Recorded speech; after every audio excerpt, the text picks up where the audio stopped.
Australian cricket টীমৰ লাগিল বহুত ডাঙৰ চক। ক্ৰিকেট এবিধ এনেকুৱা খেল য'ত খেলুৱৈসকলে জীৱন মৰণৰ লগত খেলিব লগা হয়। কেতিয়াবা খেলুৱৈসকলে নিজৰ জীৱনৰ কথা পৰ্যন্ত চিন্তা নকৰি খেল খেলে। আৰু এনেকৈ ঘটনা এটা পোহৰলৈ আহিছে। অষ্ট্ৰেলিয়া আৰু ইংলেণ্ডৰ মাজত ODI মেটচ চলি আছে আৰু এই মেটচত ষ্টিভ স্মিথৰ মৃত্যু প্ৰায় হ'ব ওলাইছিল।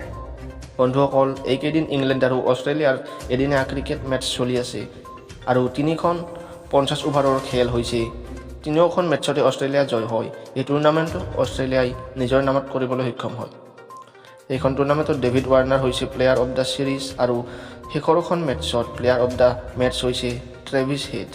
এই শেষৰখন মেটচতে ষ্টিভ স্মিথে বহুত গুৰুতৰভাৱে আঘাতপ্ৰাপ্ত হৈছিল। এইখন মেটচত ট্ৰেভিছ হেডে 130টা বলত 152 ৰানৰ বহু ভাল পাৰীক এটা খেলিছে, য'ত 16টা ফ'ৰ্চ আৰু 4টা ছিক্সেৰে খেলখনৰ হাইষ্ট ৰান স্ক'ৰ কৰে।